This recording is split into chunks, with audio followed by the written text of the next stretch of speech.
Lisa Van Duzen, and I'm part of the SB2 staff team, the Chief Relationship Officer here. And I just want to welcome you and share that you win the Intrepid Award for getting what sounds like through one of the worst Holly Street clog-ups that's in my tenure in this office. So thank you for grading it on a Thursday night. We are here to talk about the census, making sense of the census. Everyone counts. And you're here in the early days of the census, so you're going to be early adopters of knowledge. We're going to have a really wonderful evening with some amazing talent and expert speakers and presenters tonight, and we also have quite a remarkable group sitting in the room. So the knowledge is kind of 360. I wanted to just give a quick overview of what SB2 is, for those of you that don't know, and give you an overview of what we're doing tonight. So we've got Assemblymember Mark Berman here tonight with us, which is very exciting, and I'll be introducing him in a minute. And to his left is Ellen Kamei, who actually is the other elected official here tonight as a new city council member of the city of Mountain View. So, who happens also to work with Mark Berman as his district lead. So, just wanted to recognize both of them. So, this is what we're up to tonight. We'll hear from Mark, or Assemblyman, I'm honorable. Yes, and then we're going to hear from this wonderful panel, which I'll introduce, and then there's going to be time for Q&A. And with the exception of Mark, everyone is able to stick around and talk for a little while and ask questions and hear from all of you in a very informal way. So I wanted to just also start with the important fact of where the bathroom is, which is, I think you can either go out that door or this door, and basically you're going around that way. So take care of the needs that you have whenever, and do know that we are recording this, so try to be discreet in where you walk around. We do have a number of things just that we do here at SB2. One of them is learning sessions, which is what this is. But just big picture, we are very aligned with what the census is about, because we envision a more equitable and sustainable Bay Area and world where everyone thrives. And certainly counting everyone and collecting the resources for everyone is central to that. And our mission is really the unleashing of the resources and talents of the Silicon Valley community to achieve meaningful impact. And if we can, in a small way, be part of having a successful census, I think that would be very measurable and very meaningful over the long term. We live by our values. I won't read them off, but it's really a wonderful community, and I'll at the end share a few things that are coming up. And we do invite you to explore becoming a partner if you aren't. And we are very much a hub, so we are thrilled to have many strategic allies here tonight, and none of this work happens alone, and I think the census is a huge example of that. So without further ado, I am going to introduce Assemblymember Mark Berman to you. And Assemblymember, I know him, so I call him Mark, so I'm adjusting, is Assemblymember from District 24, which includes both San Mateo and Santa Clara County. So we are sitting in San Mateo County. Many of you live and braved your way here from Santa Clara. And he is also the chair of the Assembly Select Committee on the Census. So remember a year ago when we talked, Mark, and said, what are you up to? First word out of your mouth, census. So it is here. We're in the ramp-up phase. So I'm not going to go into a lot of detail, but he was elected in 2016 and re-elected just this last November to represent this district, and is chairing the Assembly's Elections and Redistricting Committee as well as the Census, and he's a lawyer by training and has served on the Palo Alto City Council as well as Development Director of the Silicon Valley Education Foundation, which is a nonprofit focused on STEM education and closing the achievement gap, also very relevant to the census. So one little fun fact that some of you may or may not know about Assemblymember Berman is that April is a very important month to him. and not just because that is when the census starts. It's because he's getting married then. So, so with that, come on up. Thank you, Mark.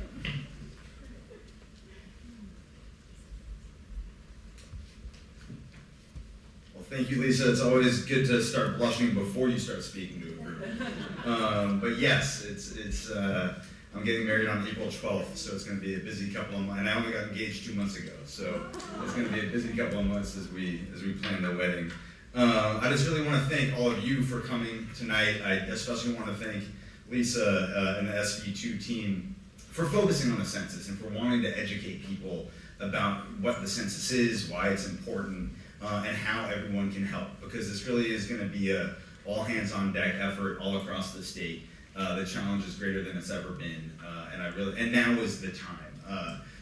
I first I'd known of the census, but the census first really became important to me about 16 months ago when we were on break after my first year in the legislature, and I got a random text from the Speaker of the Assembly, Anthony Rendon, and he said, hey, the census is coming up kind of soon, and California's in a lot of trouble. And we need to get organized earlier than ever before. We need to be more coordinated than we've ever been, and we need to provide more resources than we ever have to make sure that everyone in California gets counted. And so he asked me to create a select committee on the census, which I did about a year ago at the beginning of last year. And I'll kind of tell you a little bit about what the state's been working on over the past year and what we're planning on doing over the next about a year and a half. So why is the census so important? And when the Speaker reached out to me, I said, yeah, the census, that's important, sure, but I didn't really understand why it was so important. And there are three big reasons. The first is financially.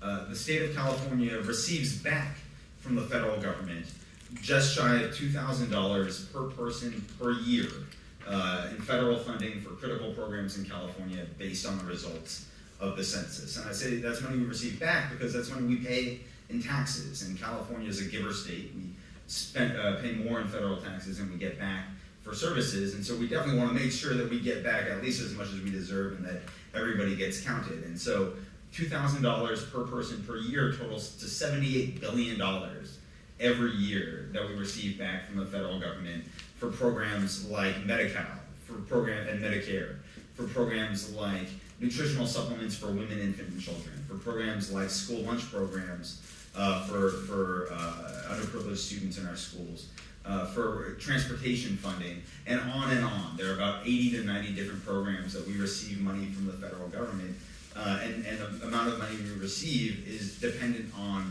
the results of the census. And so if there's a significant undercount, if there are a lot of people in California who don't participate in the census, we could stand to lose billions of dollars a year, every year for the next decade. And we wouldn't have a chance to correct that and get that right until 2030. And so the stakes financially are incredibly high. And that's why I tell folks that there's no better return on investment than spending on the census. Because this really is going to be, we receive exponentially more back or we could lose exponentially more than if we don't put money towards the census efforts over the next year and a half. The second reason the census is important is for political representation.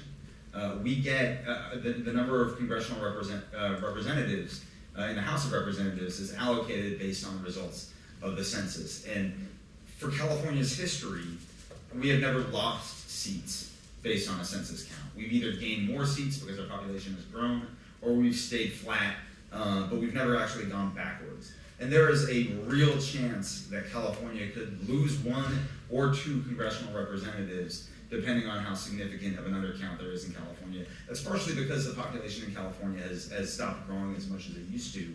But then if we compound that with an undercount in the census, there's a real chance that California could be significantly impacted. And we lose political power in Washington, D.C.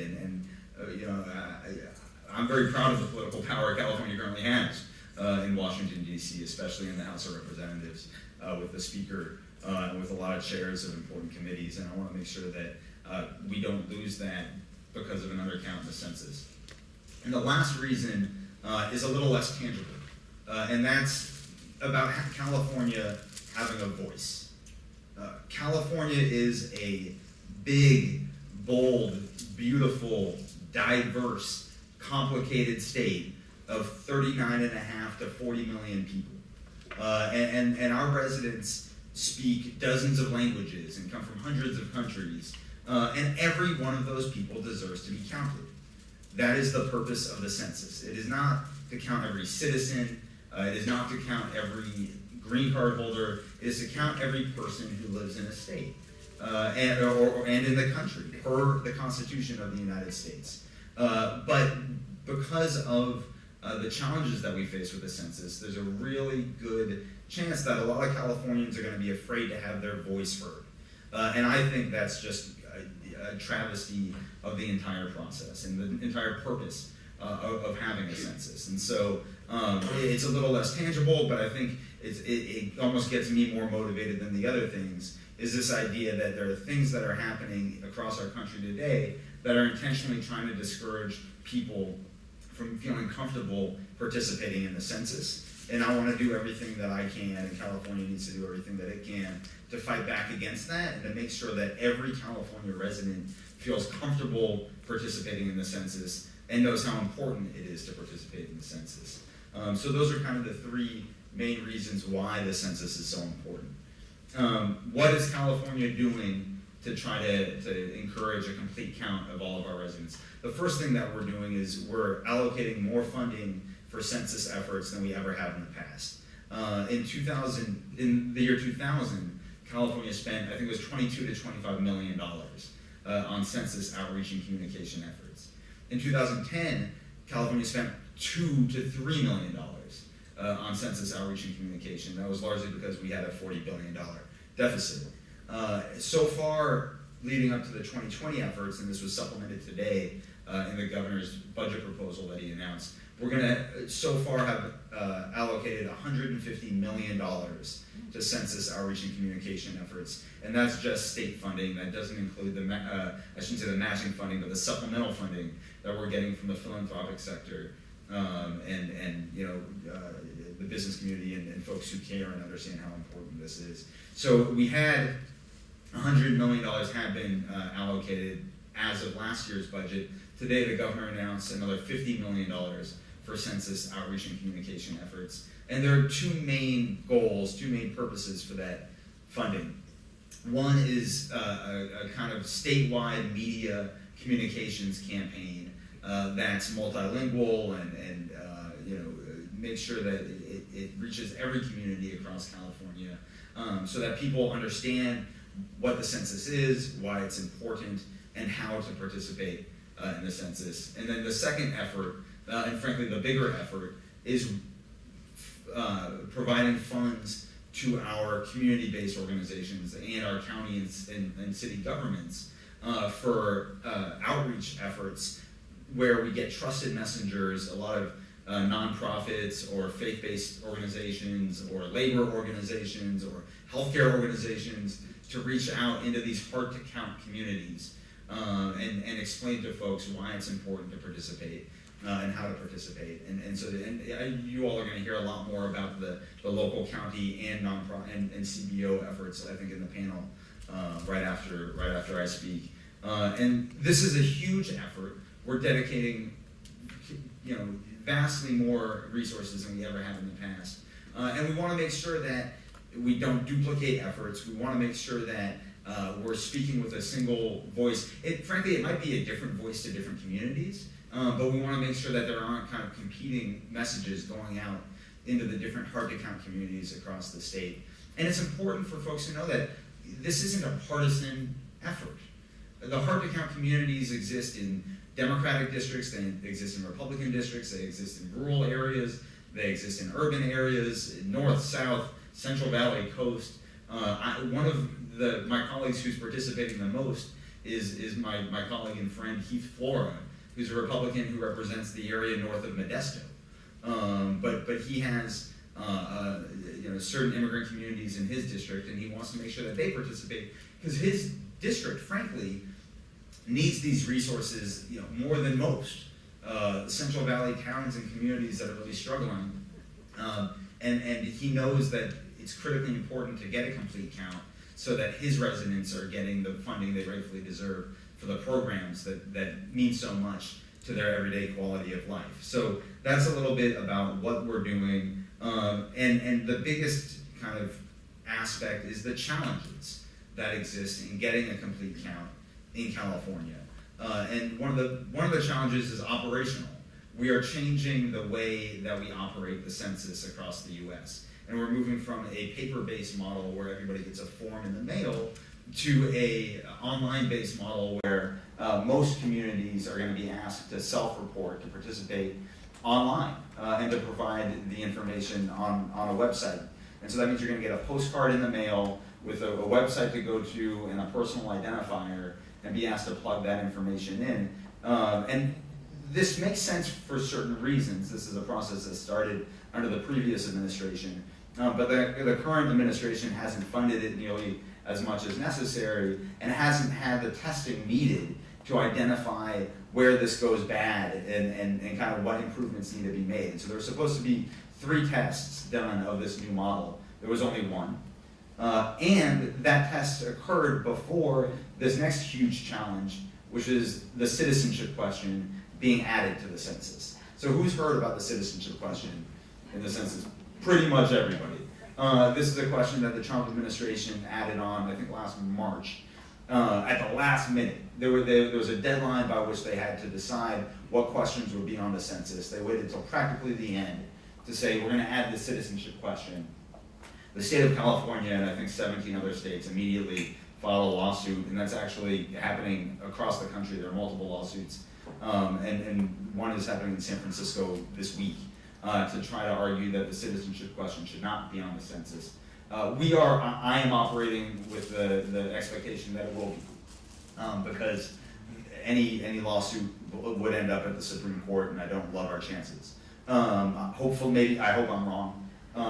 But I think we have to hope plan for the worst when it comes to this, and that's the other challenge is just the political environment that exists across the country today. So when I first presented on the census to my colleagues, we have a weekly caucus lunch on Tuesdays, and the speaker asked me to talk about the census and what we were doing, and one of my colleagues from Southern California summed it up best when she said, just so you understand, for the last year, and this was early 2018, she said, for the last year and a half, I've been telling my constituents that if the federal government shows up at your door, don't answer.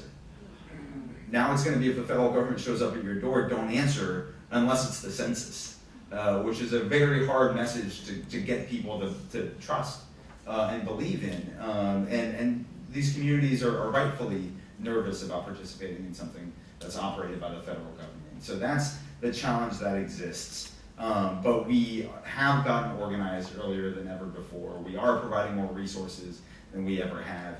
We are I am so impressed by how early our county and city governments are getting active, creating complete count committees. I want to make sure, we're really fortunate to have here tonight Emma Gonzalez, who's leading the San Mateo County Census Planning, and Nick Kawada, who's leading the Santa Clara County's efforts on the census tonight. Nick's going to be on the panel in a minute.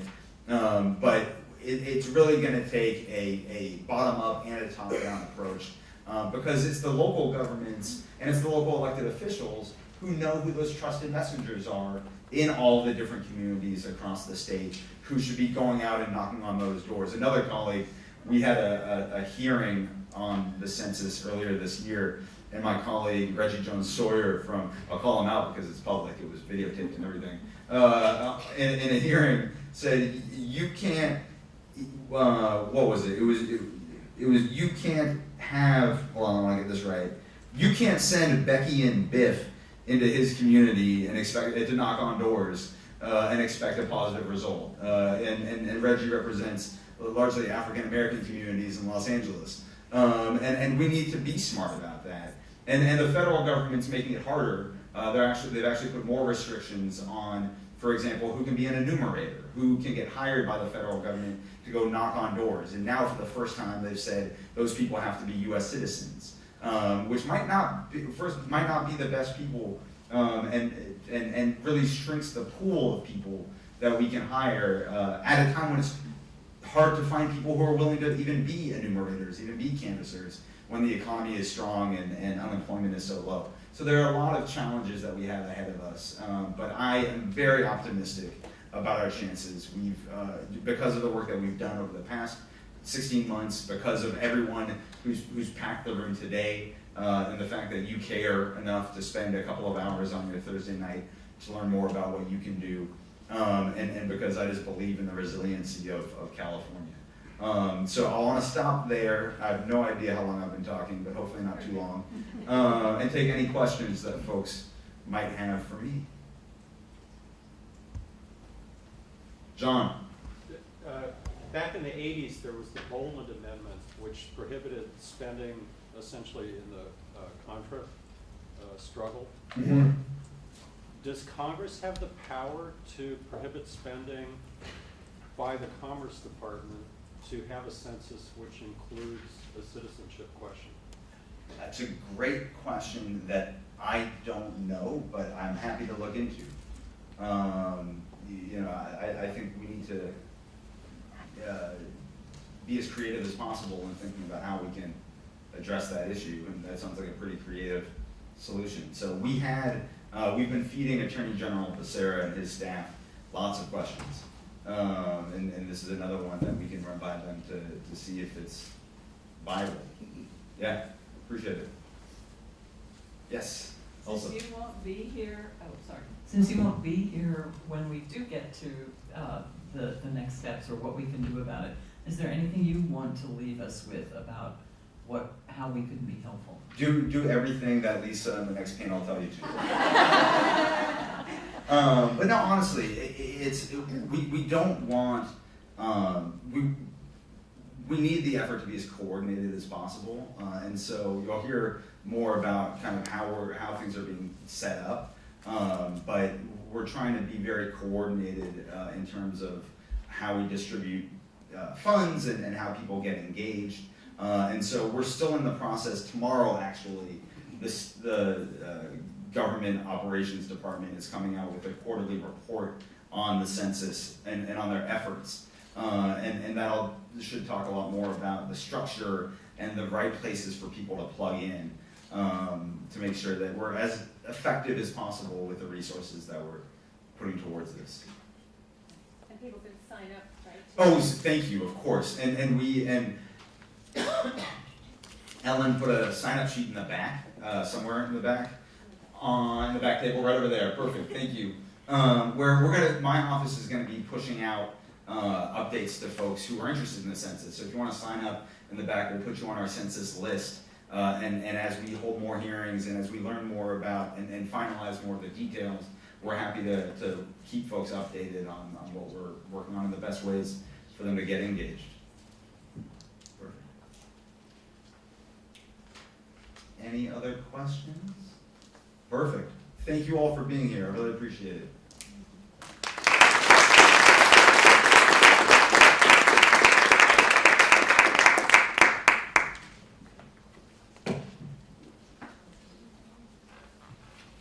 Okay, I realized I was going to start out. Next we're going to have Georgia. Let me pronounce her name properly. And Tonopoulos, is that right? Did I get that mostly right? From Thrive come up. So come on up. But I wanted just to do a little bit of exploring of who's in the room. So raise your hand if you're an SV2 partner or an SV2 grantee. Okay, and you can raise your hands multiple times. Raise your hand if you work at or are on the board of a local nonprofit organization. And this side of the room is doing very well. And raise your hand if you're a government official or employee. Okay, this side's winning over here. And what if you're a nonprofit donor or volunteer? Everybody, all right. And I like this one, other. Is there anyone that I didn't catch it? You can say what that is. Okay, videographer. But you actually work with a nonprofit organization. I do, yes. The Peninsula Meeting Center. Yes, right? that's right. So And we'll have, at another point, we'll turn over and have, maybe the panels coming up, I'd like you to pause and turn to somebody, maybe somebody you don't know, and share what motivated you to come tonight. But before that, I'm going to invite Georgia just to come up, head of Thrive Alliance, which brings together all the organizations in San Mateo County, very much focused on exactly what Assemblymember Berman talked about, which is collaboration. Thank you. Thank you, Lisa, for having me, and thanks for everyone that's so committed to this topic, and to all of you that are looking to get engaged. Again, my name is Georgia Antonopoulos. I'm the Executive Director of Thrive, the Alliance of Nonprofits for San Mateo County. Census doesn't strike everyone as the sort of most exciting topic, but we know that it's incredibly important. And I want to talk to you a little bit about what San Mateo County is doing. San Mateo County was really at the forefront of getting organized really early. We are resources to all of you that want to get involved in San Mateo County's efforts. So I wanted to introduce the team from the Office of Community Affairs. There's Emma Gonzalez, who Assemblymember Berman introduced, and then Megan Gosh as well. And then Parna, it is Ramakrishnan. Close enough. Ramakrishnan. Can you say your name? Sure, it's Aparna Ramakrishnan. Okay. And the team is available, and they've been doing an awesome job putting together what is called the Complete Count Committee for San Mateo County. And the co-chairs, I'm really proud to say that Thrive, which is an alliance of nonprofits for San Mateo County, will be co-chairing it along with SAMCETA, which is our Economic Development Council. I want to talk to you a little bit about the importance of nonprofits. We are seen, again, as the trusted messengers, and that to me is a really, I'd say, weighty responsibility. I think oftentimes we're sort of passed on this responsibility. You're the trusted messengers, knock on those doors, but we don't take that lightly, and that's what I want to communicate today. That's not something that we want to sort of take advantage of. We want to really track what's happening with the inclusion of the citizenship question. It's something we've been talking to Assemblymember Berman about. We're very interested in the outcomes because this isn't a bait and switch. We don't want to lose the trust of these communities that we've really earned the trust of. So it's very important to us. The National Council of Nonprofits is actually opposed to the citizenship question, to the inclusion of it, because they see it as likely suppressing turnout. There was a really interesting survey that was recently conducted by 2020 Census. It was called the 2020 Census Barriers, Attitudes, and Motivators Study. And nearly a quarter of all people surveyed worried that their responses would be used against them. And 41% of Asians worried about it. 39% of low English proficiency speakers. 34% who responded to the survey in Spanish. 34% of those born outside in the US. So this is something that I think we're talking about, but we're not thinking about the actual people that are going to be impacted and how they're justified in their concern. So I think it's something that as nonprofits, we are the trusted messengers, and we're also at risk of potentially gaining or losing funds as a result of the census count. These are funds that are going to be going to food security and to homelessness, all of these things, and nonprofits are often the beneficiaries and the administrators of these funds. So we have a lot of interest in this, and that's part of the reason why we're really involved. The Complete Count Committee really brings together diverse stakeholders across the different sectors. So business is represented, nonprofits, public sector, and Aparna, Megan, and Emma have done a great job. We're going to be launching that group on January 16th. There's a steering committee also that's going to be overseeing the whole process. The Complete Count Committee will be advising on sort of strategy and planning around promotions and messaging for census, and really how do we get into these communities, these hard to count communities, build trust and maintain that trust, and really get an accurate, a fair, complete, and accurate count. So we're excited to be partnering. We're grateful to all of the philanthropic and community members in the room, and we look forward to working with you.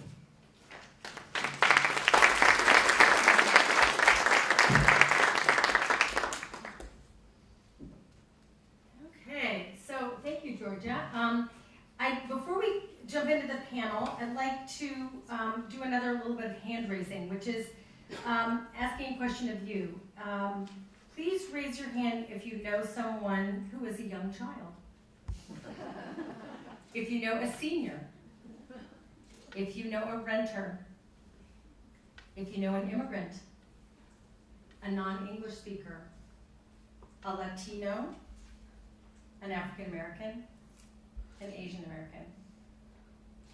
If you raised your hand, did anyone not raise their hand? Then you know people who are likely to be undercounted. So it's that pervasive, and it's more pervasive in some communities more than others, but you're gonna hear this in many different ways tonight. So I would like to introduce our really wonderful panelists. And I'm not going to go into their esteemed experience because you have their bios on the tables in front of you, so I do hope you'll read about them. But I would first, and I'm going to invite you all to come up here now. So Ann Ime is program officer, of the Silicon Valley Community Foundation, and she leads the immigration strategy and is managing the Census 2020 initiatives. And as she said when we were talking earlier, she's on conference calls with many of the other panelists and folks in the room frequently. So come on up. And Nick Kawada. Oh wait, one little fun fact I did not share about Ann Ime is that if she were not doing what she's doing now, which you've have heard about, she would be trying to become a Hollywood star so that she could be on Dancing with the Stars. So, if you hang around, maybe she'll show some of her moves. So, I didn't say that I had the moves. That's right. Well, my mother used to tap dance in the bathroom only. So our next panelist, and Perla, don't be shy, come on up here, is Nick Kawada, who is the director of the Census Project at Santa Clara County's Executive Office. Mark spoke about that. So we have the larger of the two counties in Mark's district represented here, and has a lot of background. And the thing that stuck with me, and when we've talked, was this is a campaign. So this is pre-campaign season right now, and appropriately. Something interesting to know about Nick is he once ran for 24 hours. And there's a parenthetical there, which is don't worry, breaks were included. But still, I think that skill and ability and willingness could be very useful in line of work. And Perla, come on up. Perla Nee is a lawyer, a journalist, a social entrepreneur who is both the co-founder and CEO of two organizations, one Community Connect Labs, say that 5 times quickly, and great nonprofits. The former is particularly involved with census work, and in keeping with her various abilities, she has started, for fun fact, 2 academic journals, one on each coast, the Stanford Social Innovation Review, which I'm sure many of you read, and the Harvard Asia Quarterly. Perhaps some of you also read that. So with that, I'm going to switch locations over here. And I think I'm turned on. Can you hear me? Is my mic? 2 mics here, so. Can you hear me now? Mm-hmm. Was it better before? Now? Keep going. not, is this better? Yes. Okay, we'll start. Excuse me. All right, so, yeah, it was working. Anyway, so we have a lot to talk about tonight, and I'm going to ask Nick to lead off to kind of take what Mark set the stage for, which is what's happening on the state level, and bring it down to the more local, regional level, the county level, and really translate that. And if you could just start a little bit with what that $20,000-ish number per counted person over that decade translates to. Like what's inside that number? Right, and I think something that Berman probably adequately covered all the various aspects of how this funding is so essential, especially for most vulnerable in our community. But unfortunately, I probably should have sent this out to you all, but I will send it to you later. But is a graph of exactly how much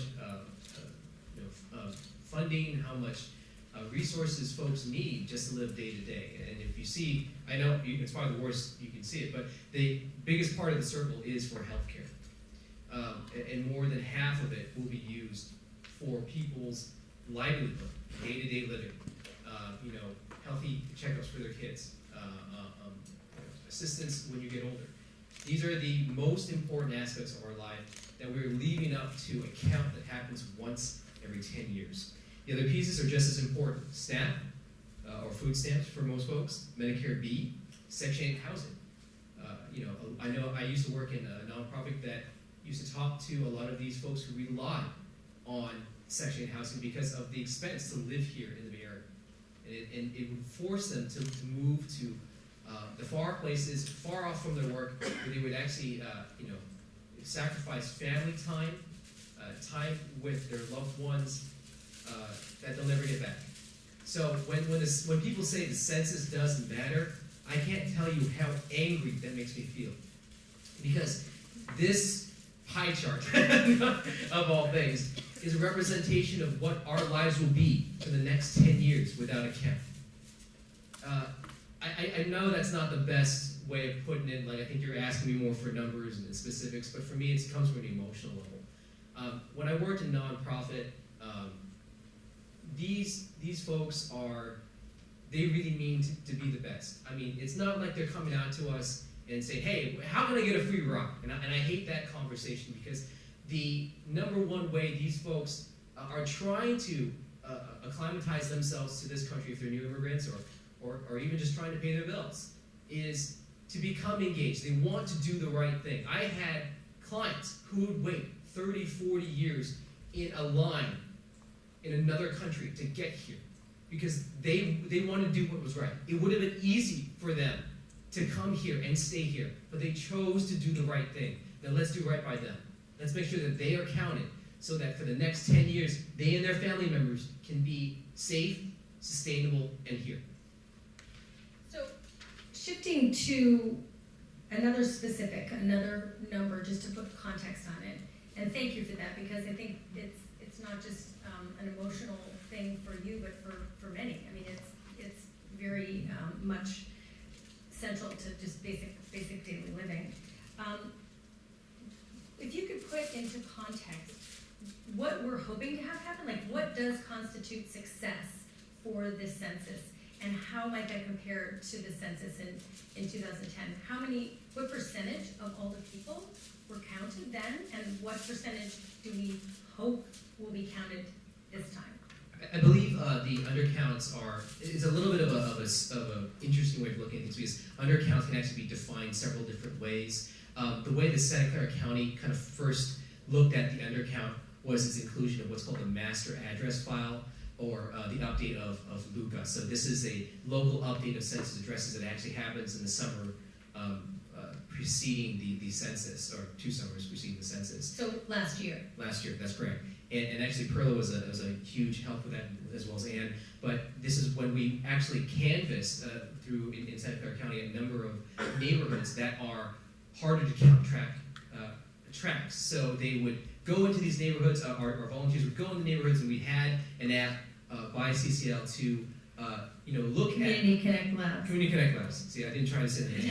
So, and what they do is they'll actually mark homes that are non-conforming, or we're talking about mobile homes, these kind of places that are often missed in the census, and we got about 77,000 addresses added to that file. So already those folks would have never gotten that postcard with a unique identifier. They would have just been missed altogether. So let me see if I understand. Basically, 2 years in advance of the census, or the census is actually starting in April, so a year in advance, teams of nonprofit organizations went out on no government funding for that, and basically tried to clean up the database around the edges where the first sweep was not getting it, hard to count.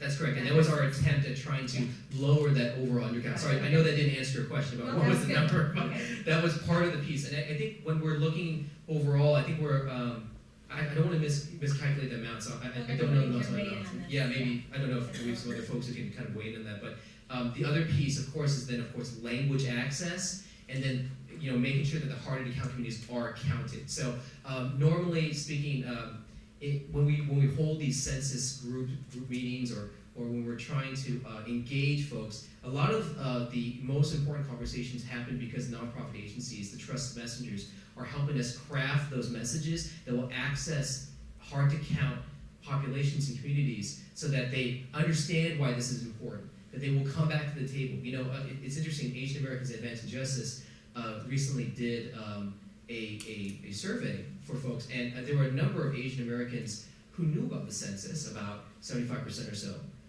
but only about 50% of them knew anything about this current upcoming census. But I'm gonna go back to the question, which is, I mean, is it 80% is success?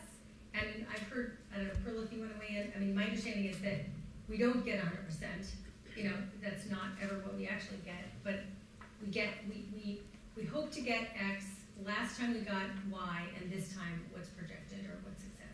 Yeah, so the way to think about it is twofold. One is, as Nick was saying, we have a housing crisis here in the Silicon Valley, and as a result, there's all these houses that are considered unconventional and which were not in the census master address file, so converted garages, mobile homes. Those people would have never been even in the universe of people to be counted because we didn't even know that their housing was a place where people lived. So that's number one source of an undercount. Second area is that it's a differential undercount, depending on if you're an Asian American population, if you are a I'm asking total, that's what I'm hoping. So it's a range. So for instance, you know, the estimates are, you know, Latino children, there's a 5% undercount of Latino children, there is a like 1.9% undercount of African Americans, so there's a huge range between the different populations. The thing to know about this census is that even the GAO has marked GAO stands for the Government Accountability Office, has marked the census as high risk. The census's own end-to-end tests in Rhode Island show that self-response was only 60%. Only 60% of people self-responded. This is a huge drop compared to the last 2010 census where the self-response was around 80%. Okay, so that's a framing at Huge, least. it's a huge gap. And the Census Bureau wants to capture the remaining people by having enumerators come to your door and knock on your door and survey you at your door. So there's a lot of risk in the census, and this is, again, you know, as to Nick's point, this is not about gaining extra additional money. This is about keeping the services and money that we have been relying on providing services to these people in our communities. Yeah. Yeah, please. And, you know, if you look at our local counties, I think last time around 2010 in San Mateo County, the overall mail-in participation rate was about 76%, and in Santa Clara County, the overall mail-in participation rate was, I think, at 77. So, you know, obviously there will be non-response follow-up that happens, but that's sort of a number that people do look at when we look at census participation, and it obviously does affect the count. You know, 10 years, you know, fast forward 10 years, we have a more diverse population, we have more people, and it will be very hard to count certain populations, especially the immigrant populations, given sort of this anti-immigrant climate that we're in. So in a lot of respects, if we can even maintain where we were 10 years ago, that would be considered success. But your question of sort of how we define success and how we define the count, you know, there's a lot of different pieces. Yeah. It's very nuanced. So this is the first online census, right? So, and that has, we'll get to that in terms of talking about barriers and talking about, you know, the key facilitators. Is there anything that any of you would like to say about how that is likely to affect things? I mean, you referenced a little bit of that with Rhode Island. For the online census? Yeah, just how does it being the first online affect things? Significantly. This is going to be the hardest census that we've ever done. Oh, don't say that. Really. I think that, there's a number of pieces that come into play when you look at the online vector. First, there are many internet deserts throughout our country and even here locally. What will happen, can you explain what it will look like for somebody? Are they gonna receive, how will they get this? Well, How as does the it- assembly member described, most people will receive something in the mail that has, a website to go to. Yeah, But the challenge will be, do you have access to the internet? there's also a paper element to this online census, which is, There is a Yeah. paper element. Yeah. Some will receive a paper questionnaire. And no, but I mean, they're gonna receive the address of the website through the mail. through the mail, Yeah, absolutely. so it starts Through the mail. there, So it yeah. starts there. But then it's like getting onto the website. Right. Do you have internet access? Are you living in the coastside in San Mateo County, and there are spots on the coastside where it's very hard to even get access?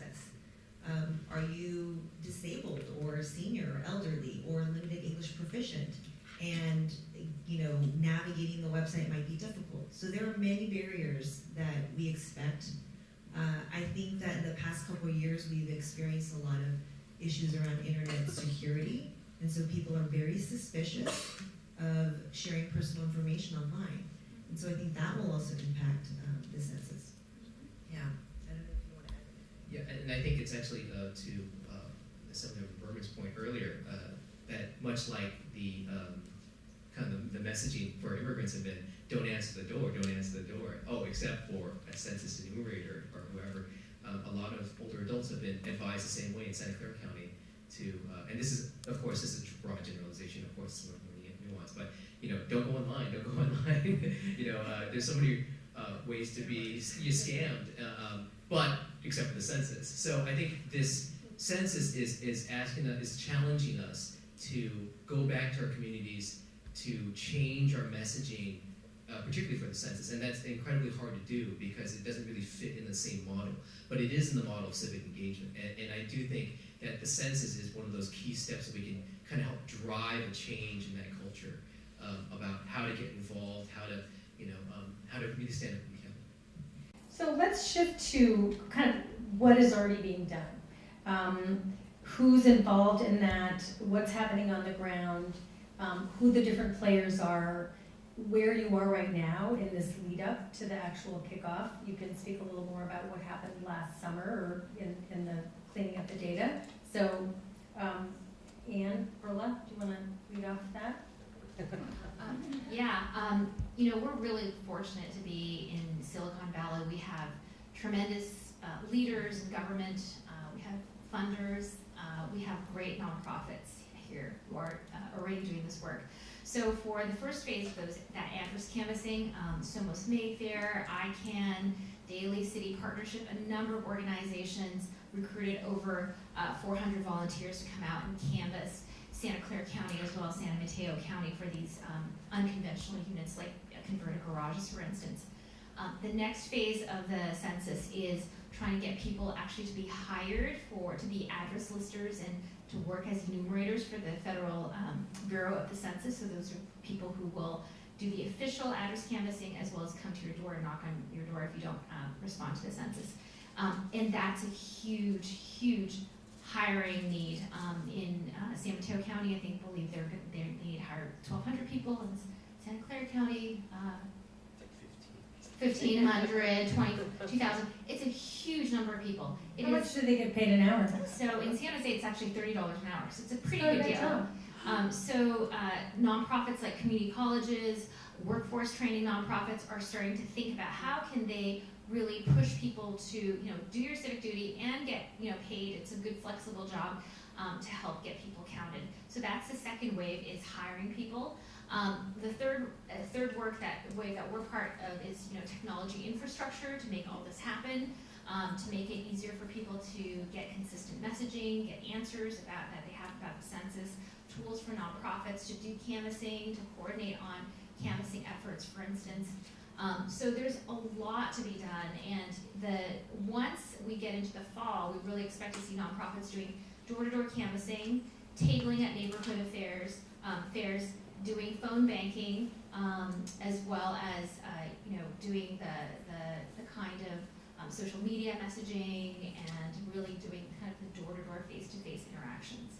So this is really back to the notion of a campaign. Really, it's a campaign with all the elements that you would see in a political campaign, but we're trying to elect a count instead of a candidate or a proposition. So, but the difference is that you really need and want people from those communities to be doing that. It's the trusted sources going to the door on the phone. So that's critical to this piece. Do you want me to speak a little bit to kind of what's happening currently with funders? That would be great. Sure. Yes. So there's a lot, and that's actually, I think, the great news about Census 2020, despite the fact that it will be very challenging. We are way ahead in terms of philanthropy, in terms of where we are in the process and the planning, and that's way ahead than 2010. So there's a lot of work that's happening at the national level. There's a funder census initiative that is out of the Funders Committee for Civic Participation that has an active group working on this. At a statewide level, we also have a statewide census funders initiative that is meeting and talking regularly about the census and how can we coordinate our efforts, and also working closely with state government and our local counties on this. And then at a local level, we're really fortunate that the Bay Area, I think, might be more ahead of the game than any other part of the state in terms of philanthropy. So I'm actually part of a small working group that is being led and organized through the Northern California Grantmakers. And we are working very closely together to do several things. One is to let funders know what the options are for how they can get involved, whether it's individual giving to foundations or contributing to a regional pooled fund.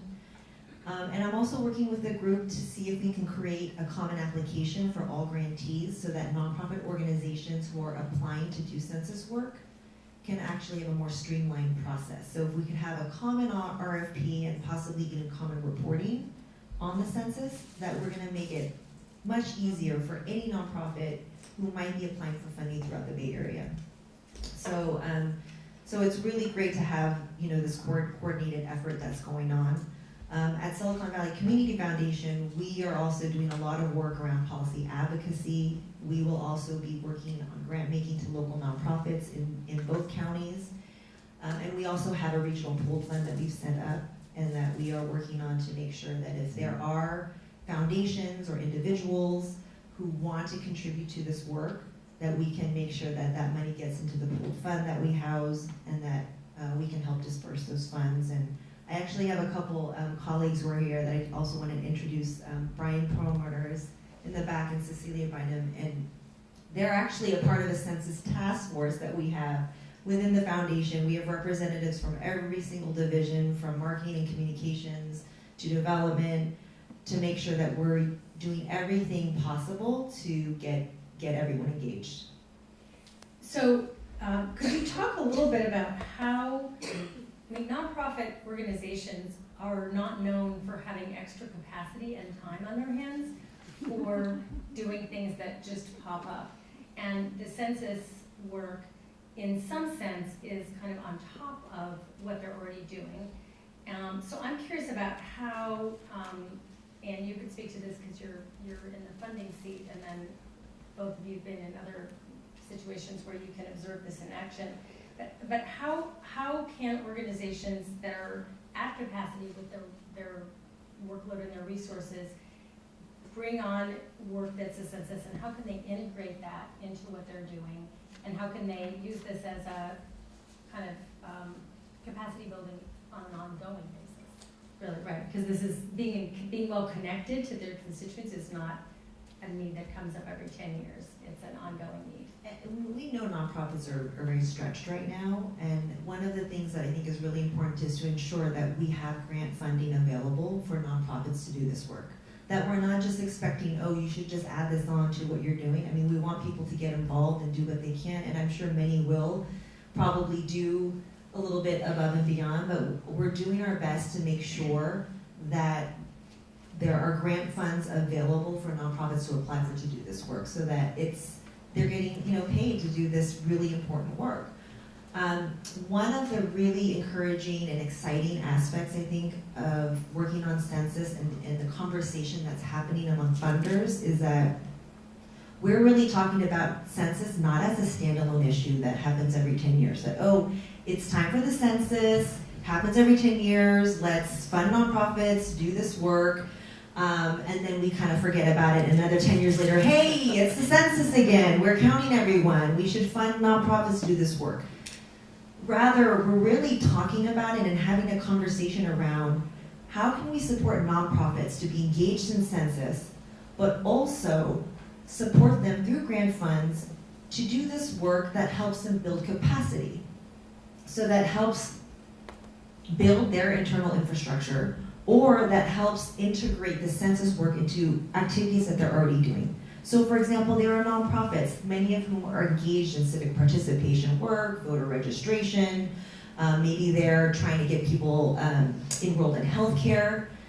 How do we look at census as something that can be integrated into work that nonprofits are already doing? If they're already outreaching to these groups, if they're already making these connections to hard to count populations, how can we bring those two together so that this work is in alignment with that work that's already happening, and that if they do receive census grant funding, that funding can also be a way for them to build their own internal capacity within their organization and to make them stronger, whether it's they learn how to use a new tech tool that they can now use for other activities, not just census. This is just one example.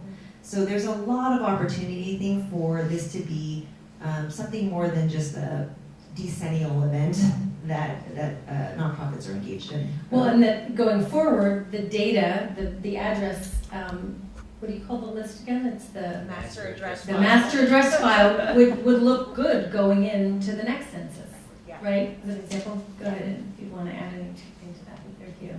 Well, I think, the master address file unfortunately will always need some updating. But, to Ann's point, I think that's, before, I got the opportunity to work for the county executive's office, I worked for a small nonprofit in San Jose, and you're right. I think in trying times, CBOs have been stretched to deliver more and more every single day, and it's about capacity building. A lot of these CBOs have been around for a very long time. I'm sorry, community-based organizations, CBOs, have been around for a long time, and they are institutions in their community. And the census is an opportunity for them to grow and to get bigger and stronger and to really make their voices heard. I think it's also, I don't see it as a negative. I see the census as an opportunity. Before I left the Asian Law Alliance, there were a number of new organizations that had never worked on the census before, being Administrative Roundtable being the one that first comes to my mind, Lead Filipino being another, and thanks to Perla's incredible tool, got engaged in Luca. And I don't even think they knew what Luca was. I sure as I didn't, before the county said this is an important thing, let's take this on.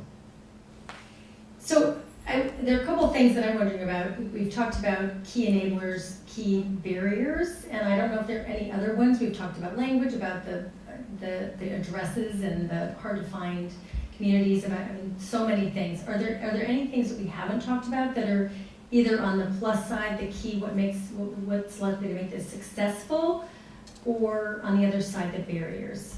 And then I want to move on to what we hope we can do. To Elsa's question, what can people do? Yeah, we're already seeing some misinformation, intentional misinformation being propagated to suppress participation by minorities and immigrants. So a lot of the dark web stuff is now coming into more mainstream around the call for only citizens to be counted for the census, and folks now. Where's that showing up? That's already showing up in some of the the more mainstream right online media. The call for only citizens to be counted for the census, and that just plays into more fear amongst immigrants, like, why should I participate? I'm not a citizen, right? So it's increasingly, the census, which used to be a pretty dull and boring affair of counting people, it's increasingly politicized. and being used as a weapon to really suppress the voices of immigrants in this country. And just to add to that, so it's not only in the news, but there's currently an Alabama lawsuit that Santa Clara has joined, sticking our nose in other people's business, about not counting undocumented individuals. They don't matter, just move past them. And a lot of times it's prefaced in this idea, well, the census is for apportionment. We need only citizens, so why care about anyone else? Well, because there are federal dollars connected to that count for many, many years. I mean, I think that's the thing that's missed often in these things. I think it's what, Assemblyman Berman said earlier, an undercount is bad for everyone. It doesn't matter what side of the political spectrum you fall on. Undercounts means less money, less political power for wherever you live. Well, Gavin Newsom is coming in with a good surplus in the budget, but that is the kind of thing, this is just what could eat that up, right? Because budget's either going to get cut or surplus will be spent, and that'll get determined. Yeah, and I would just say that the citizenship question is going to be a huge barrier, and and even if that question doesn't end up on the questionnaire, right? This is in litigation right now. The damage has already been done in many ways, and there will be people who, when they receive the invitation to participate in the census, they will still think that questionnaire is on it, and they won't participate. So we can't underestimate how challenging that is going to be. That's a huge barrier. I think as an enabler, one thing that we can positively look at is the digital strategy and social media.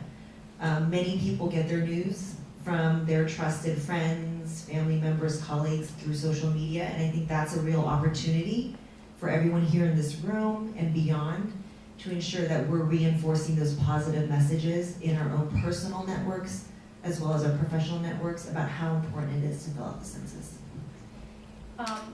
I'm curious about, just when you look online or you look through your window at your door, how you can know that it's in fact trusted, but I'm not sure. I mean, how do you know? They'll have a federal badge. You're talking about the enumerators. Mhm. They will have identification. Yeah, it's required. Not to mention, it's going to happen at a particular time. If you're getting enumerators at your door now, something's wrong. I think that piece is also part of the educational process that we're trying to develop for our communities, especially our hard-to-count communities, because identifying the right people at the right time and what they're there for, aside from the fear around if they're immigration, customs force, or whoever, that's going to be part of the plan. Okay. Well, I would like to jump into what people can do, and you each represent one of the wonderful things about this group is that they represent different perspectives. We have the funder perspective, we have the county perspective, and we have the nonprofit perspective here. And there are more perspectives in this room. But if you could just speak to what can people do, and what can't they do maybe, but mostly, what can people do? What do we hope people will do to help make this successful? Well, from a funder perspective, I think there's many opportunities to get involved. I mentioned that we've got regional pooled funds set up at our foundation, but other foundations have regional pooled funds as well. And other foundations will also be doing their own individual aligned funding for census, so there's opportunities there.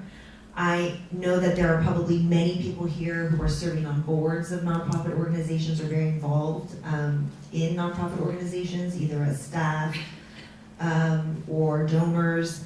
This is something to bring up. What is, your organization doing on census? I have in the back a magazine from SBCF's fall issue, and the cover is about why the census matters. And we did a whole article about that. And so there's things that you can do just within your own organization, whether it's newsletters, social media posts, a magazine article, that can highlight the importance of it and what that will mean for your specific organization or local community.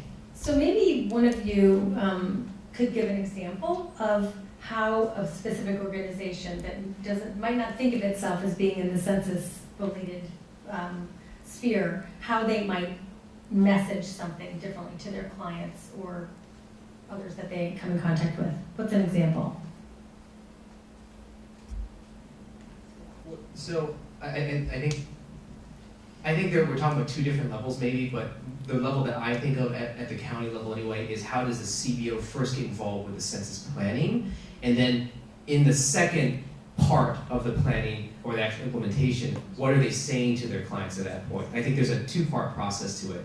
A lot of times when people just kind of jump in as partners at the end, they don't really have that same sort of connection to the census planning and what we're trying to achieve when it happens that far down the road. So right now, what the County of Santa Clara is doing, I know San Mateo has been also a great leader in this as well, is convening a lot of those community-based organizations who maybe, again, not see themselves in that census role, to really talk to other partners in their field. Who are they talking to? Who can they access? And what are the important messages for the particular community that are probably the most helpful in drafting an overall outreach plan? Because a lot of times, there's a lot of energy and a lot of movement to do something around the census, but we're not having the same unified message. And it can be damaging at times. So it's better for us to all plan together so that when we are talking to our clients, we have the same message and they know what they need to do. So it sounds like if knowing which county you're in, or maybe both counties, and connecting with either you or Emma and teams to find out what to do and get connected and knowledgeable about it. Or So join the complete count committee. I realized we skipped over that. And the two counties are approaching things in both very good ways, but different ways. Nick, could you speak to that? And then we're going to give, you guys can come up from the San Mateo County to share a little more in our Q&A. Sure. And so in the summer following Luca, we did a report to our Board of Supervisors along with the strategic plan for the census as a whole moving forward. And we were very lucky in the county of Santa Clara. They pledged around $6 million for the creation of my team, and then of course outreach and efforts and planning for the county as a whole. So shortly thereafter, we convened our complete count committee of about 120 different individuals from 85 different organizations all across the county. Some of which are here today, and I'm appointed to lead women voters. And then we also had we're creating what's called a steering committee sometime in February. So this complete count committee is just basically a major convening of all the players in the field. And then we said, okay, everyone, what is the most important aspects of our community, and how do we access them? Are there HTC communities, and who are they? And then what are What was the last thing you just said? Who are the hard to count? Hard to reach. Who are the hard to count folks? And then second of all, are there parts of the census process that might need more attention than others? And as a result, we created 9 different subcommittees, everything from immigrants to the education sector to health to even enumerated recruitment and technology. We again a chance to talk about. We're actually talking about making kiosks available in Santa Clara County in really important spaces, and then making those subcommittees create a draft outreach plan where they're going to take action, submitting that to what we're calling now the steering committee to unify those plans, to make sure that everyone's on the same page, and then that plan is going to help inform the county executive's office on how to fund those outreach steps. So that's what's happening right now. And I know, I'd love to hear from somebody. They have a really great plan. And it's funny, no matter how you slice the pie, it turns out great in the end, because it's really just how your community connects with its local government and how it works. Let's finish this, and then I'm gonna bring the county up to. Yeah, I would just say, donate to the nonprofits doing census work. They're really on the front lines with this. It's extraordinarily time intensive to do this work of explaining the census to you. I mean, we spent already 2 hours here talking about the census.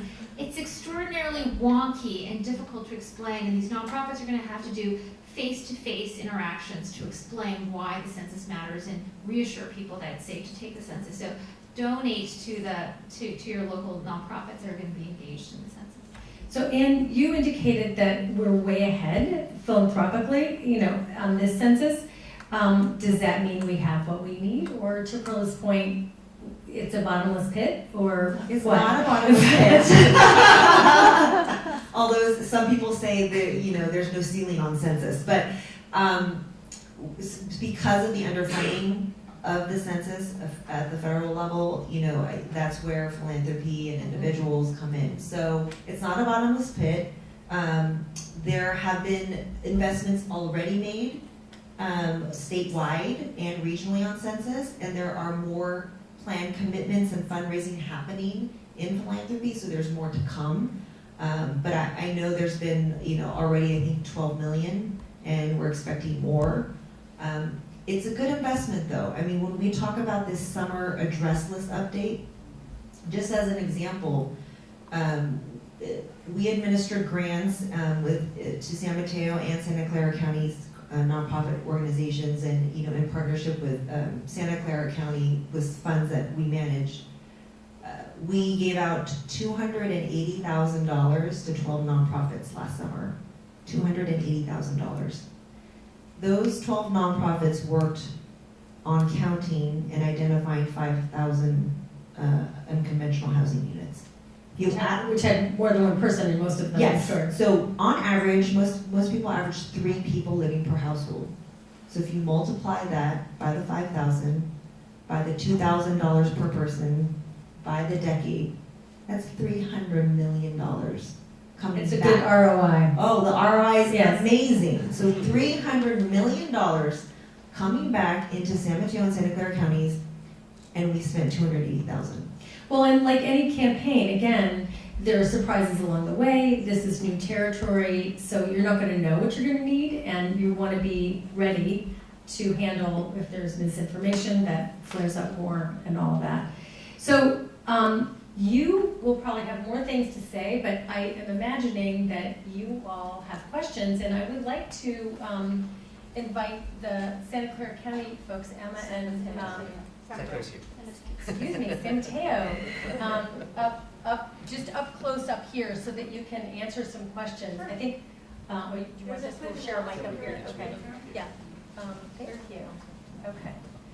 Well, this is important. There is, thank you, yeah. There's a Hyundai Sonata in the parking lot with its lights still on. So we don't want someone to not be able to get home. Does that belong to anybody here? Okay. So if, again, San Mateo County folks, come on up, and then we're going to open it up to you all for some questions. But I want Emma and Perna, you can come up also, Georgia, to answer questions as well on the county level. And while you're all thinking of your questions, okay, great. Yeah, okay. Yes, I can't see your name tag, but. Hi, thank you. Thank you so much for doing this today. My name is Aisha Paraja Zachariah, and I'm with the League of Women Voters. I'm my fellow lead here. I had just a quick question. As you know, the League of Women Voters we're in the business of advocacy and education. And this is something that we've been really sort of following, and our state league is also very involved in. What I wanted to know was in terms of timeline, because we're getting ready to do what we call our annual planning and our program planning, and that's the time when our members are really getting geared up to get into getting involved in issues that really matter to us on a local level and on a state level. So I'm looking for a timeline for education and advocacy, and also what the outreach plan is going to look like, what the messaging, when is that going to happen, so that we can hit the ground running. And we're really excited about being involved in that from the league, at least, and as everyone else is here too. Great question. So of course it's going to depend where you are. A lot of counties they have their own timeline, but if you're here, I think the action time is now. The hardest part of my job is getting ownership of the census, because it feels like it's far away, but because of the length of time it takes for counties to get money to their CBOs, to do all that planning, that's happening right now. So from Santa Clara's perspective, the planning stage is actually right now all the way until about June or July, and then we're hopefully going to release funding sometime in the summer. And then we'd like to have, and hopefully sooner, I'm looking at Ann because hopefully she'll be helping us out. We'll see. Hopefully we'll have our actual outreach plan happening, what we're calling the education and outreach phase, sometime in the fall of 2019, all the way until about December, and then being ready for that group count starting January. And I would also add to that timeline, helping recruit address listers starting this summer. They need to be working by August in this area. And then in September, recruiting people to be enumerators. They can start applying to be enumerators to also do the non-response follow-up. Yes, Barbara. Hi, sorry. We've talked mostly about Santa Clara and San Mateo County. Can you guys talk a little bit about the other counties in the Bay Area as well as statewide that are less, we're talking about philanthropy and supporting nonprofits and that are more under-resourced or don't have as active, because that's going to impact us statewide anyway, right? Regardless of what just happens here. So every county is getting some money from the state, but it is proportionate depending on their hard to count populations. So Santa Cruz County didn't get very much money, for instance. They're under-resourced.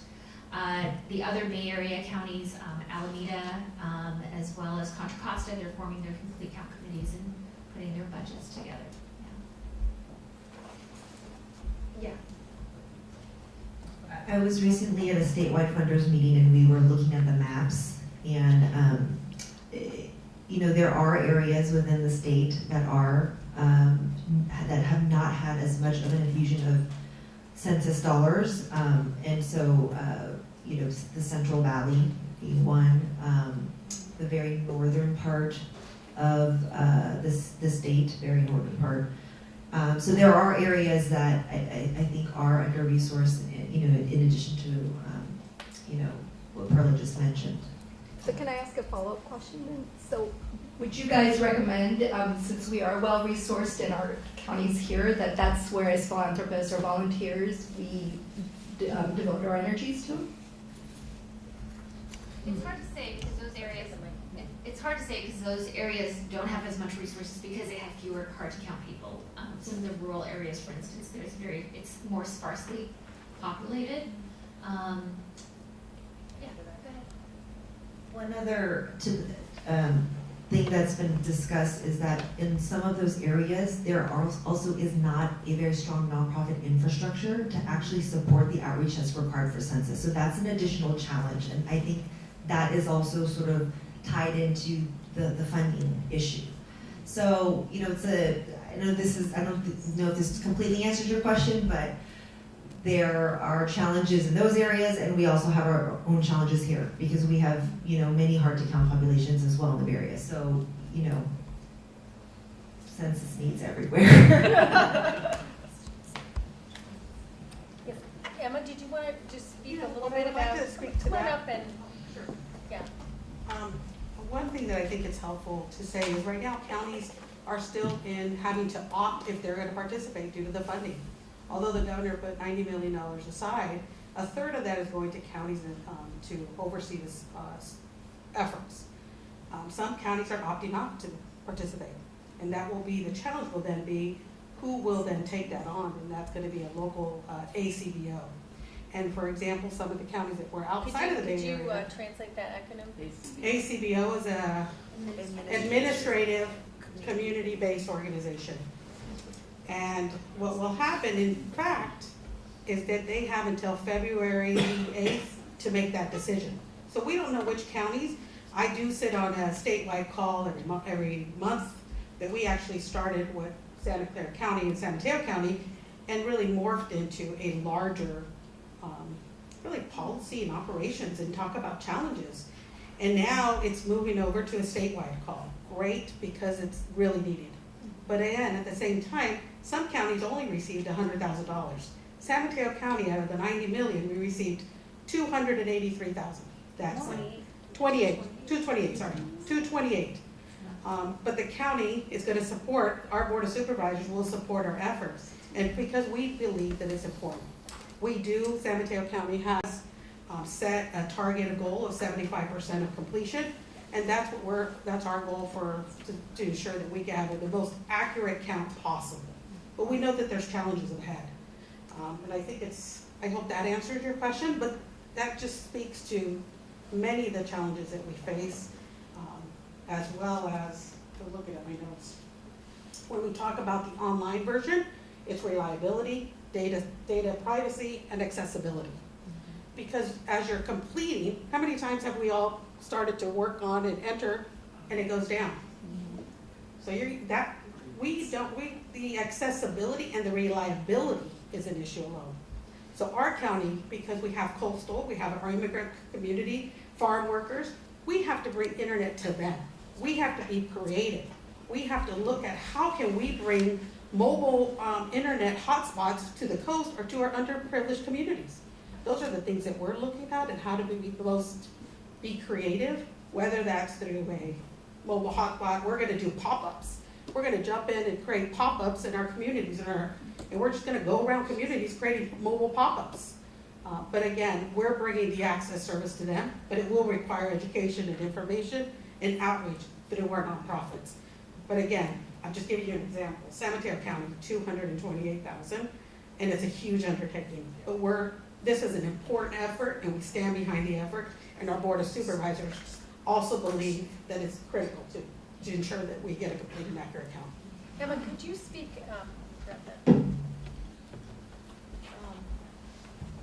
Could you just explain the process, because it's a little bit different than San Mateo County or Santa Clara counties, what Nick was describing, just the sequence that you've done things in your county? Sure. I want to actually stand up, but I have my back. come on right here, you sit in that chair.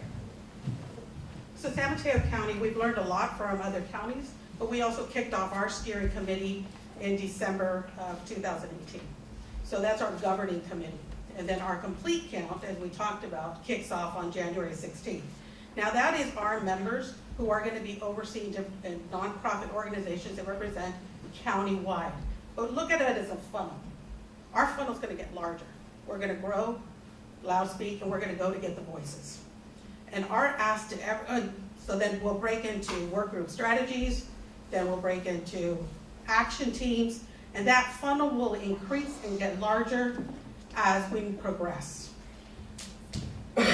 On April 1st, for example, we're going to kick off 1 year, 365 days from April 1st from the census. We're going to kick off a county-wide census event where we're going to open that up to the entire public and really to start to build that awareness and engage our community to get involved. But that's our approach. We're really going to funnel out, and our committee, thanks to Thrive and Sam Ceda, will be co-chairing that next week.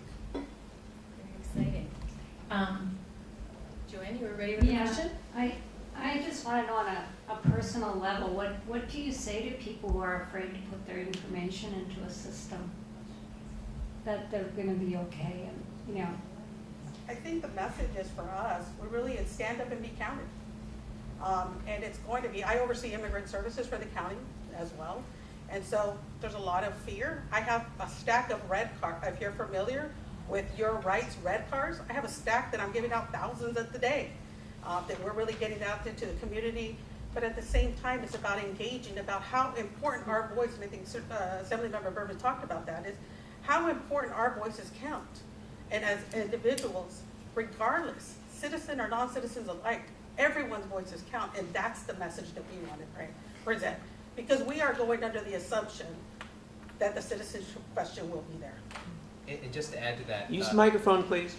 And just to add to that, when Deferred Action for Childhood Arrivals came around, where they were asking you a far more deeper probing questions than even the census is asking you, our communities stood up and said, this is important, and I'm going to trust the process and make sure that it happens. And I would like to think the census is very much the same thing. It is protected, through Title 13. So no information that the U.S. Census Bureau collects through the census questionnaire can be shared with any other federal agency. So it is protected under the law. That might not be reassuring to some people right now in this current climate, but it is in the law. The other thing I would say is there was some field testing that Working Partnerships did in Santa Clara County, and they took a really interesting approach in testing the messaging. And what they found was that when they first asked individuals, what issue do you care about? And then they engaged in a little conversation about that. It took a little bit longer than just saying, hey, fill out the questionnaire, census matters because it's federal dollars and representation.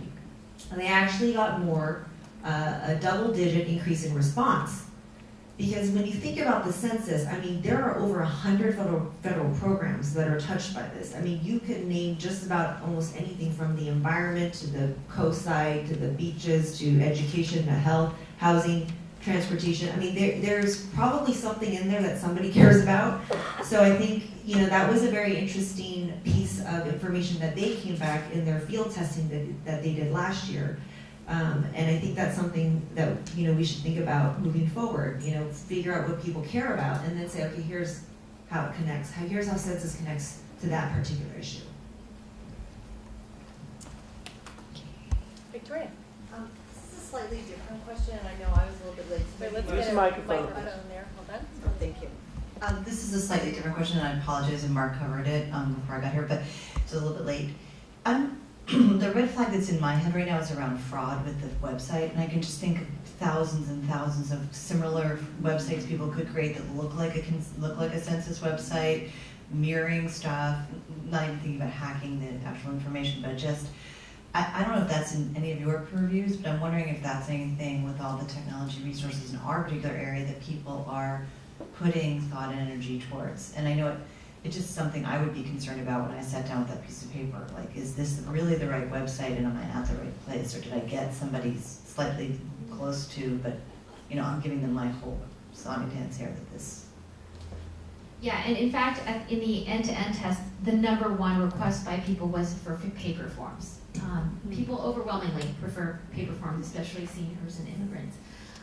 But the U.S. Census Bureau has been in conversations with tech companies such as Google to make sure that when you search for census, the first site that comes up is the real census site, and that any fake sites would be deprioritized in search.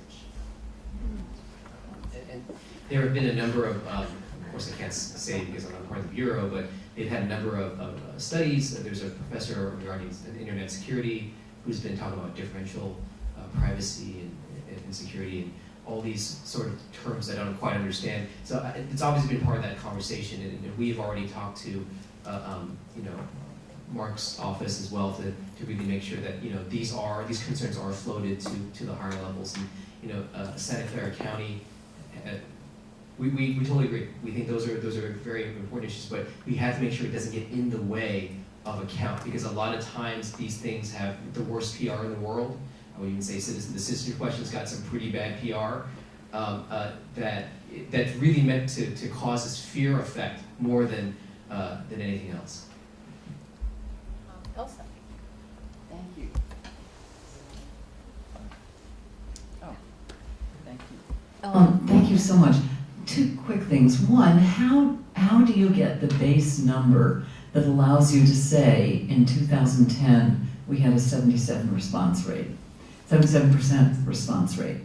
Question one. Question two is, San Mateo County just went through the Voters' Choice pilot, and there was a citizens advisory group that some of us thought was very effective, the VIOC, that would love to have this kind of job for the coming year. Is it already involved? We're already working with that. Fantastic. Thank you.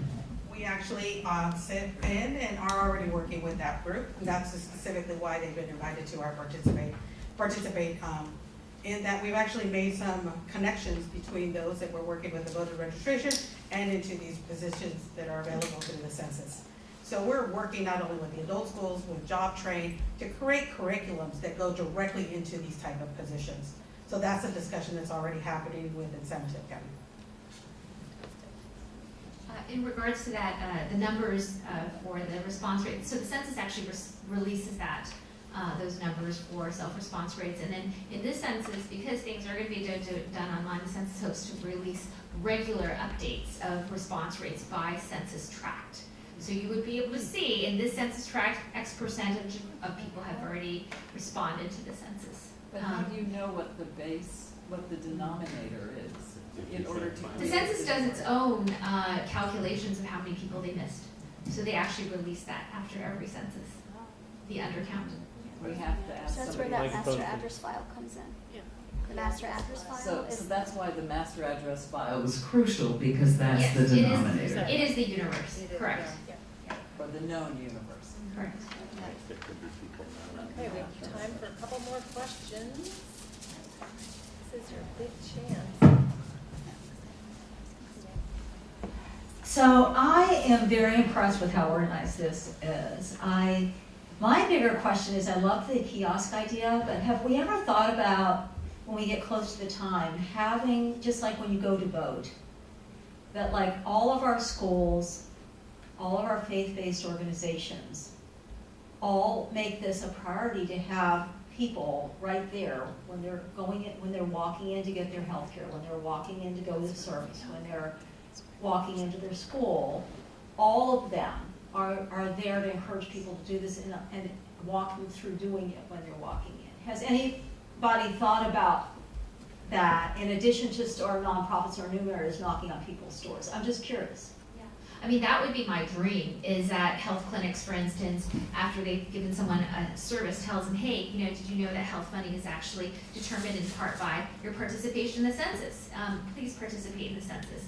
If you're doing, if you're an organization that provides preschool to kids, when the parents come and pick up the kids, say, hey, you know, did you receive your census form? Did you know that our funding comes in part because you get counted? So all the organizations should have that kind of message to tie really the importance of taking the census with something that matters to people in their daily life. What you just described is what we've been asking the subcommittees to do for the last 6 months. So, yes, absolutely so. And that unified outreach plan that I mentioned is exactly that. How do we access folks? Who are we accessing? What are the best messages and best ways to interact with them? I think, can I just also add, you know, that's why you have Human Service Agency or the health department at the table. For example, HSA or Human Service Agency has over 300,000 people that are receiving Medi-Cal. So they are going to incorporate that in their mailers every time there's a renewal. So we're working with the Department of Human Service Agency, Health Department. Every clinic will now have information, but they also sit on our steering committee and our complete count committee. And the county, because it's all you know, under housed under the county managers, and I am under the county manager's office, that we're actually putting an executive order that every mailing has to have that information. So there's an education. So we're also, that's the investment that we're doing within our own county department. And then I just recently, I'm sure all of you received a recent announcement from Thrive Alliance. It was in their newsletter. That's where the education starts. It's never too soon. And so thank you. You know, I know I've thanked you before, but I want to thank you. But again, it starts there. If you can, you know, just, you know, follow us. I encourage you, everybody, to bring out their phones and follow any one of our counties. You know, go on our website, tweet that out, and follow the Census Bureau. There's information that's coming out, and then once that starts to build awareness for every single person in here, and then as we see it multiplies. So I just want to, there may be other questions, and happily our panel, and I hope Emma and other folks from the county and the many people, Leland voters, others in the room can stick around for a few minutes. But I just want to say a huge thank you to each of you for being part of this and for the work that you're doing and that you have been doing. So round of applause. My mic in one hand, but I just want to give a little token of thanks. So for Anne,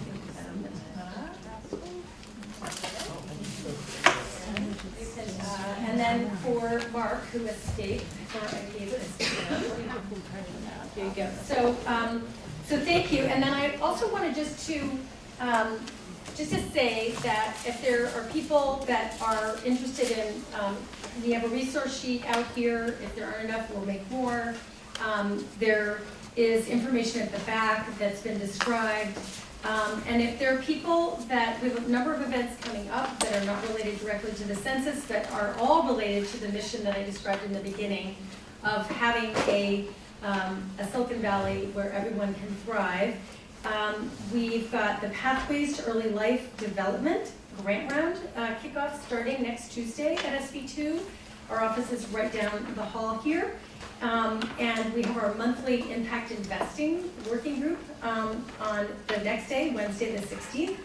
And then we have a pilot Get Proximate gathering at Maple Street, the Life Moves housing facility just not too far in Redwood City that's operated by Life Moves, and we're going to be having dinner with the clients there. And These events are all for partners. Some are only for partners and some are for people that are exploring. So if you are interested in becoming an SB2 partner, we invite you to join us and also to get some information at the back of the room just to learn more about SB2. We have our impact report as well as all the various things we have going on, other learning sessions and grant rounds. So that's a really small taste of what we're doing. I think that the census really is kind of an embodiment of something where it all comes together, really the citizen engagement, all the organizations, it's the ultimate collaboration. So everyone counts. I had a fun time making up this title because